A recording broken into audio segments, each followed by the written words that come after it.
Booth level officer এদের নিয়ে কড়া বার্তা কমিশনের, জেলা শাসকদের কড়া বার্তা দিল মুখ্য নির্বাচন কমিশন, জাতীয় নির্বাচন কমিশন। কথা বলবো প্রতিনিধি সোমরাজের সঙ্গে। সোমরাজ, মোটামুটিভাবে সংঘাত একেবারে বলা যায় যে স্বাভাবিক একদম পথে চলেছে সংঘাত। দেখো, বুথ লেভেল অফিসারদের ওপর যেভাবে রাজনৈতিক চাপ বাড়ছে তা নিয়ে রাজ্যের মুখ্য নির্বাচনী আধিকারিকের এই নির্দেশিকা জেলা শাসক তথা ডিস্ট্রিক্ট ইলেকশন অফিসারদের বলেই মনে করছে প্রশাসনিক মহল। ডিস্ট্রিক্ট ইলেকশন অফিসার তথা জেলা শাসককে যে নির্দেশ দেওয়া হয়েছে সেখানে স্পষ্ট বলা হয়েছে বিএলওদের অব্যাহতি দেওয়ার ক্ষমতা একমাত্র নির্বাচন কমিশনের রয়েছে।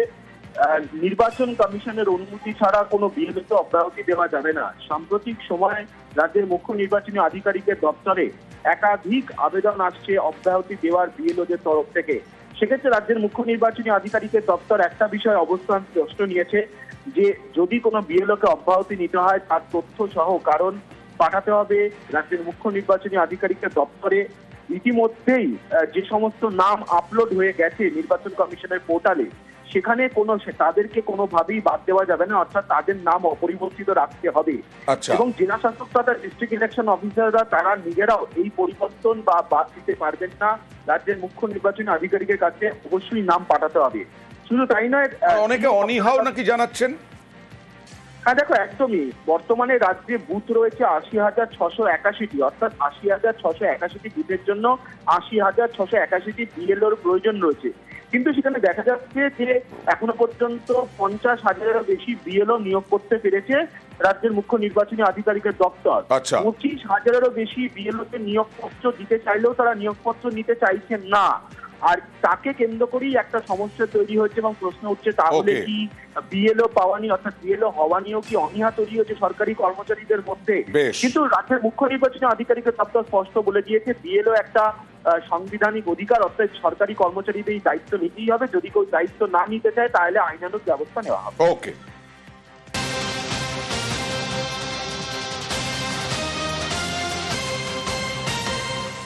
আবার জাল নোট ধরা পড়লো। জাল নোট নিয়ে একজনকে গ্রেফতার করা হলো। বাস যাত্রী সেজে এসটিএফ একেবারে অভিযান চালালো। আর শিলিগুড়ি থেকে আসানসোলগামী যে বাস, সেই বাসে জাল নোট পাচার হচ্ছিল। মালদা থেকে আসানসোল ধাওয়া করে গ্রেফতার।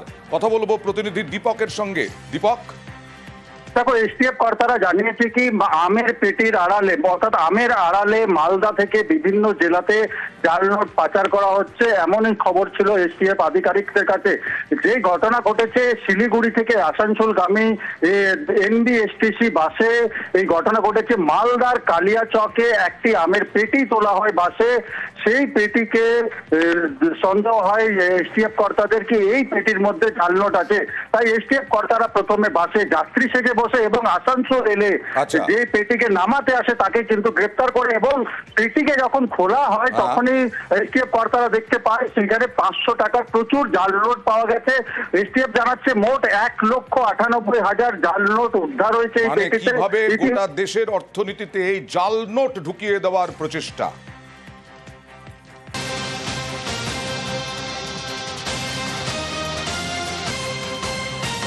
গত কয়েকদিন ধরে আমরা কবি সুভাষ মেট্রো স্টেশনের কথা বলছি। কালকে জানিয়েছিলাম কবি সুভাষ মেট্রো স্টেশন একেবারে ভেঙে ফেলা হবে আর নতুন করে যে নির্মাণ হবে তার রাইটসের হাতেই থাকবে। মেট্রো স্টেশনের পুনর্নির্মাণের দায়িত্ব দেওয়া হচ্ছে রাইটসকেই। মেট্রো স্টেশনের পুনর্নির্মাণ। কথা বলবো প্রতিনিধি আবিরের সঙ্গে। আবির, রাইটসই তো তৈরি করেছিল, মানে তৈরির সময় তদারকি করেছিল, ১৫ বছরের মধ্যেই ভেঙে ফেলতে হচ্ছে সেই রাইটসের হাতেই। কি বলছেন মেট্রো কর্তারা? ২০১০ সালে যখন এই স্টেশনের নকশা, স্টেশন কিভাবে কাজ করবে, অপারেটিং এর সমস্ত ব্যাপার, তার যাবতীয় তত্ত্বাবধান রাইটস করেছিল। সেই কেন্দ্রীয় সংস্থাকে পুনরায় দেওয়া হচ্ছে এবং ইতিমধ্যেই রাইটস এর যে মেট্রো ডিভিশনের যারা ইঞ্জিনিয়াররা রয়েছেন তারা কলকাতাতে এসে গিয়েছেন। নতুন করে কবি সুভাষ যে মেট্রো স্টেশন তৈরি করা হবে তার নকশা থেকে শুরু করে যে যাবতীয় বিষয় তার তত্ত্বাবধানের কাজ তারাই করবে। এবং রাইটসকে দায়িত্ব দেওয়া হয়েছে যে একেবারে দমদম থেকে টালিগঞ্জ পর্যন্ত বা কবি সুভাষ পর্যন্ত যে সমস্ত মেট্রো স্টেশন রয়েছে, সুড়ঙ্গ থেকে শুরু করে যে যাবতীয় পরিকাঠামো, তারা সেগুলো পর্যবেক্ষণ করে তাদের তরফ থেকে একটা রিপোর্ট তৈরি করে দেবেন। এছাড়া নতুন করে যে কবি সুভাষ মেট্রো স্টেশন তৈরি করা হবে তার আগে যারা জিওলজিস্ট রয়েছেন তাদেরও সাহায্য নেওয়া হচ্ছে মাটির চরিত্র বুঝে সেখানে যাতে নতুন করে কাজ করতে হয়। তার কারণ তারা মনে করছেন যে সময় কাজ করা হয়েছিল তার পরিণাম বর্তমানে যেটা হয়েছে 100 বছরের জায়গায় মাত্র 15 বছরই একটা স্টেশনকে ভাঙতে হচ্ছে, এটা হওয়া উচিত ছিল না। ফলে বিশেষজ্ঞদের সাহায্য নিয়ে তারা এগোবেন এবং অক্টোবরের মাঝামাঝি সময় থেকে কাজ শুরু হয়ে যেতে পারে এবং তারপরে হয়তো 9 মাস সময় লাগবে এই গোটা কাজটি সম্পন্ন করতে। সেই লক্ষ্যমাত্রা নিয়ে কলকাতা মেট্রো এগোচ্ছে। বেশ, বুথ লেভেল অফিসার এদের নিয়ে কড়া বার্তা কমিশনের, জেলা শাসকদের কড়া বার্তা দিল মুখ্য নির্বাচন কমিশন, জাতীয় নির্বাচন কমিশন। কথা বলবো প্রতিনিধি সোমরাজের সঙ্গে। সোমরাজ, মোটামুটিভাবে সংঘাত একেবারে বলা যায় যে স্বাভাবিক একদম পথে চলেছে সংঘাত। দেখো, বুথ লেভেল অফিসারদের ওপর যেভাবে রাজনৈতিক চাপ বাড়ছে তা নিয়ে রাজ্যের মুখ্য নির্বাচনী আধিকারিকের এই নির্দেশিকা জেলা শাসক তথা ডিস্ট্রিক্ট ইলেকশন অফিসারদের বলেই মনে করছে প্রশাসনিক মহল। ডিস্ট্রিক্ট ইলেকশন অফিসার তথা জেলা শাসককে যে নির্দেশ দেওয়া হয়েছে সেখানে স্পষ্ট বলা হয়েছে বিএলওদের অব্যাহতি দেওয়ার ক্ষমতা একমাত্র নির্বাচন কমিশনের রয়েছে। নির্বাচন কমিশনের অনুমতি ছাড়া কোনো বিএলওকে অব্যাহতি দেওয়া যাবে না। সাম্প্রতিক সময় রাজ্যের মুখ্য নির্বাচনী আধিকারিকের দপ্তরে একাধিক আবেদন আসছে অব্যাহতি দেওয়ার বিএলওদের তরফ থেকে। সেক্ষেত্রে রাজ্যের মুখ্য নির্বাচনী আধিকারিকের দপ্তর একটা বিষয় অবস্থান স্পষ্ট নিয়েছে যে যদি কোনো বিএলওকে অব্যাহতি নিতে হয় তার তথ্য সহ কারণ পাঠাতে হবে রাজ্যের মুখ্য নির্বাচনী আধিকারিকের দপ্তরে।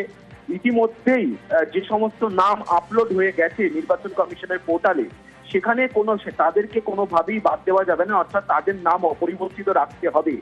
এবং জেলা শাসক তথা ডিস্ট্রিক্ট ইলেকশন অফিসাররা তারা নিজেরাও এই পরিবর্তন বা বাদ দিতে পারবেন না। রাজ্যের মুখ্য নির্বাচনী আধিকারিকের কাছে অবশ্যই নাম পাঠাতে হবে। শুধু তাই নয়, অনেকে অনীহাও নাকি জানাচ্ছেন। হ্যাঁ দেখো, একদমই বর্তমানে রাজ্যে বুথ রয়েছে 80,681টি, অর্থাৎ 80,681টি বুথের জন্য 80,681টি বিএলওর প্রয়োজন রয়েছে। কিন্তু সেখানে দেখা যাচ্ছে যে এখনো পর্যন্ত 50,000-এরও বেশি বিএলও নিয়োগ করতে পেরেছে রাজ্যের মুখ্য নির্বাচনী আধিকারিকের দপ্তর। 25,000-এরও বেশি বিএলওকে নিয়োগপত্র দিতে চাইলেও তারা নিয়োগপত্র নিতে চাইছেন না। আর তাকে কেন্দ্র করেই একটা সমস্যা তৈরি হচ্ছে এবং প্রশ্ন উঠছে তাহলে কি বিএলও পাওয়া নিয়ে অর্থাৎ বিএলও হওয়া নিয়েও কি অনীহা তৈরি হচ্ছে সরকারি কর্মচারীদের মধ্যে।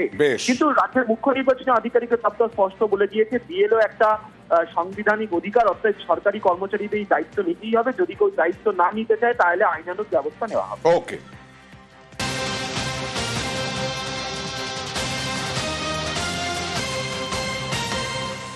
আবার জাল নোট ধরা পড়লো। জাল নোট নিয়ে একজনকে গ্রেফতার করা হলো। বাস যাত্রী সেজে এসটিএফ একেবারে অভিযান চালালো। আর শিলিগুড়ি থেকে আসানসোলগামী যে বাস, সেই বাসে জাল নোট পাচার হচ্ছিল। মালদা থেকে আসানসোল ধাওয়া করে গ্রেফতার। কথা বলবো প্রতিনিধি দীপকের সঙ্গে। দীপক, দেখো, এসটিএফ কর্তারা জানিয়েছে কি আমের পেটির আড়ালে অর্থাৎ আমের আড়ালে মালদা থেকে বিভিন্ন জেলাতে জাল নোট পাচার করা হচ্ছে, এমনই খবর ছিল এসটিএফ আধিকারিকদের কাছে। যে ঘটনা ঘটেছে শিলিগুড়ি থেকে আসানসোলগামী এনবিএসটিসি বাসে এই ঘটনা ঘটেছে। মালদার কালিয়াচকে একটি আমের পেটি তোলা হয় বাসে। সেই পেটিকে সন্দেহ হয় এসটিএফ কর্তাদের কি এই পেটির মধ্যে জাল নোট আছে। তাই এসটিএফ কর্তারা প্রথমে বাসে যাত্রী সেজে বসে এবং আসানসোল এলে যে পেটিকে নামাতে আসে তাকে কিন্তু গ্রেপ্তার করে এবং পেটিকে যখন খোলা হয় তখনই এসটিএফ কর্তারা দেখতে পায় সেখানে 500 টাকার প্রচুর জাল নোট পাওয়া গেছে। এসটিএফ জানাচ্ছে মোট 1,98,000 জাল নোট উদ্ধার হয়েছে এই পেটিতে। গোটা দেশের অর্থনীতিতে এই জাল নোট ঢুকিয়ে দেওয়ার প্রচেষ্টা।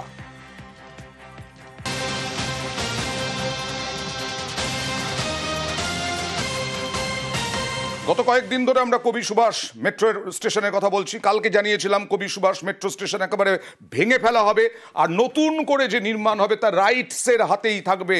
মেট্রো স্টেশনের পুনর্নির্মাণের দায়িত্ব দেওয়া হচ্ছে রাইটসকেই। মেট্রো স্টেশনের পুনর্নির্মাণ কথা বলবো প্রতিনিধি আবিরের সঙ্গে। আবির, রাইটসই তো তৈরি করেছিল, মানে তৈরির সময় তদারকি করেছিল, 15 বছরের মধ্যেই ভেঙে ফেলতে হচ্ছে। সেই রাইটসের হাতেই কি বলছেন মেট্রো কর্তারা? 2010 সালে যখন এই স্টেশনের নকশা, স্টেশন কিভাবে কাজ করবে, অপারেটিং এর সমস্ত ব্যাপার, তার যাবতীয় তত্ত্বাবধান রাইটস করেছিল।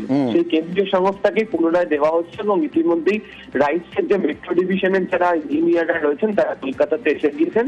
নতুন করে কবি সুভাষ যে মেট্রো স্টেশন তৈরি করা হবে তার নকশা থেকে শুরু করে যে যাবতীয় বিষয় তার তত্ত্বাবধানের কাজ তারাই করবে। এবং রাইটসকে দায়িত্ব দেওয়া হয়েছে যে একেবারে দমদম থেকে টালিগঞ্জ পর্যন্ত বা কবি সুভাষ পর্যন্ত যে সমস্ত মেট্রো স্টেশন রয়েছে, সুড়ঙ্গ থেকে শুরু করে যে যাবতীয় পরিকাঠামো, তারা সেগুলো পর্যবেক্ষণ করে তাদের তরফ থেকে একটা রিপোর্ট তৈরি করে দেবেন। এছাড়া নতুন করে যে কবি সুভাষ মেট্রো স্টেশন তৈরি করা হবে তার আগে যারা জিওলজিস্ট রয়েছেন তাদেরও সাহায্য নেওয়া হচ্ছে মাটির চরিত্র বুঝে সেখানে যাতে নতুন করে কাজ করতে হয়। তার কারণ তারা মনে করছেন যে সময় কাজ করা হয়েছিল তার পরিণাম বর্তমানে যেটা হয়েছে 100 বছরের জায়গায় মাত্র 15 বছরই একটা স্টেশনকে ভাঙতে হচ্ছে, এটা হওয়া উচিত ছিল না। তাহলে বিশেষজ্ঞদের সাহায্য নিয়ে তারা এগোবেন এবং অক্টোবরের মাঝামাঝি সময় থেকে কাজ শুরু হয়ে যেতে পারে এবং তারপরে হয়তো 9 মাস সময় লাগবে এই গোটা কাজটি সম্পন্ন করতে। সেই লক্ষ্যমাত্রা নিয়ে কলকাতা মেট্রো এগোচ্ছে। বেশ।